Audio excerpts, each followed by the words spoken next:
Tutorial sobre los sofistas.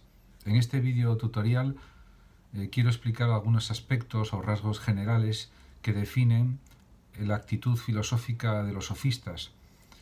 En este sentido, conviene recordar que con el triunfo de la democracia y el esplendor económico y cultural de la Atenas clásica, de la Atenas del siglo V a.C., se plantean nuevos problemas. Entre ellos, la forma de entender la democracia, la igualdad social, el gobierno del pueblo, los temas relacionados con cuestiones acerca de la libertad, de las leyes, de las normas, de las convenciones, etc.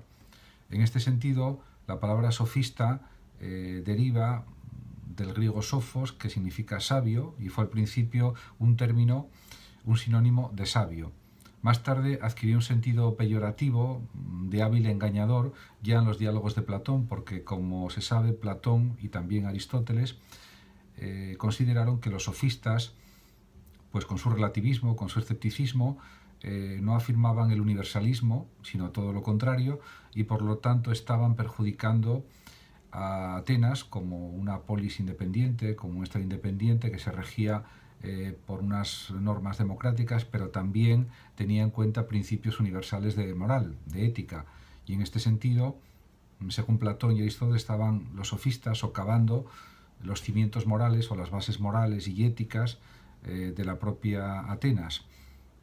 En este sentido, por eso, realmente tanto Platón como Aristóteles criticaron muy fuertemente las actitudes de los filósofos sofistas, de los sofistas.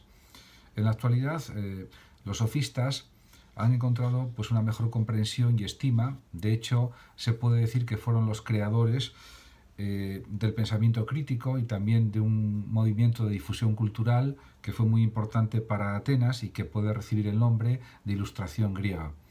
No cabe duda que los sofistas, los grandes pensadores sofistas que hubo, pues contribuyeron pues a la potenciación del pensamiento crítico, de la reflexión filosófica, del análisis de ideas, de la contrastación de opiniones diversas, también de la observación de hechos, de situaciones, de realidades, aunque es cierto también que con su relativismo y con su escepticismo lo ponían todo en duda, realmente daban importancia a persuadir, a convencer a los demás, y por eso había jóvenes que, previo pago de una cantidad de dinero elevada, pues recibían las enseñanzas, por ejemplo, de Protágoras, de Gorgias, de Hipias, de Pródico, etc. En este sentido, el arte de la retórica, el arte de saber convencer y persuadir era lo más decisivo para los sofistas. Pero no tanto, claro, el arte de la verdad en la realidad y en las cosas.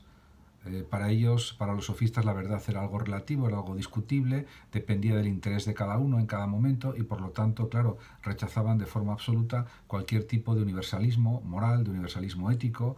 Rechazaban, por supuesto, también cualquier clase de idealismo, de racionalismo en ese sentido, al menos en un sentido de búsqueda de la verdad absoluta, al menos, eso lo rechazaban.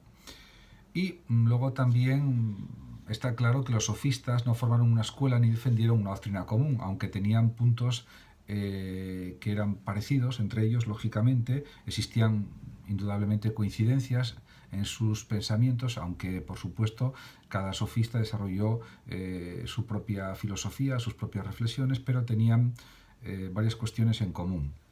O sea que podemos decir que existían coincidencias. ¿Cuáles eran?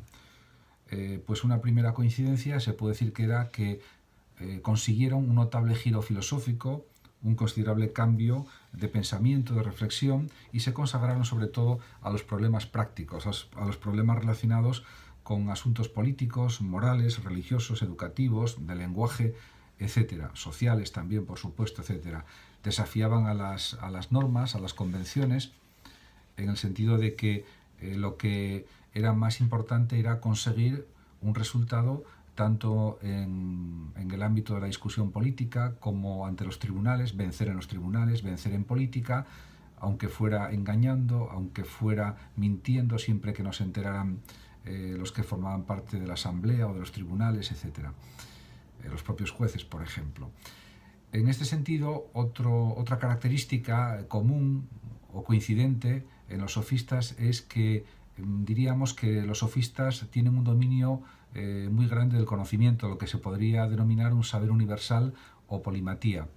Son eruditos, son expertos en bastantes cuestiones y adoptan en general una actitud relativista e incluso escéptica. Se podría decir que cada sofista es una especie de enciclopedia no escrita, porque ellos daban pues una gran relevancia a la discusión hablada, a la discusión oral, a la palabra hablada y no tanto a la escrita. En este sentido eran maestros de retórica, de la persuasión, eran grandes oradores, etc. Y enseñaban el arte de la oratoria para convencer, para persuadir, para ganar debates, para ganar en política y para triunfar ante los tribunales. Por eso enseñaban también pues, discursos a favor o en contra y sus discípulos, los estudiantes a los que ellos impartían sus conocimientos, tenían que saber razonar, dialogar, debatir, discutir de tal forma que convencieran de lo que quisieran a otras personas. En cuanto a su procedimiento filosófico, se puede decir que los sofistas no eran pensadores sistemáticos ni buscan principios universales para operar a partir de ellos de un modo deductivo, por ejemplo, de una forma parecida como lo hacía, por ejemplo, Parménides. Al contrario, son unos pensadores que en vez de basarse en procedimientos deductivos, se basan en inducciones, en procedimientos inductivos. Por tanto, se puede afirmar que los sofistas proceden de modo inductivo, acumulando datos, informaciones, de los que derivan conclusiones y prácticas. Además, es claro que no se debe minimizar la enorme influencia de los sofistas en la vida de Atenas, porque fueron unos revulsivos para las reflexiones, para el pensamiento, para las tomas de posición ante distintos temas o temáticas, etc. Además, se puede también decir que pusieron en tela de juicio determinadas actitudes existentes en la polis o en la ciudad-estado tradicional, realizando una aguda labor de crítica de las instituciones tanto políticas como de otro tipo e impulsando sobre todo nuevas ideas. En este sentido, su labor realmente fue decisiva, fue muy importante. Los principales filósofos sofistas fueron Protágoras, Gorgias, Pródico, Hipias, fundamentalmente, y otros que también dejaron su saber, diríamos, en la Hélade, en Atenas y en otras ciudades o polis.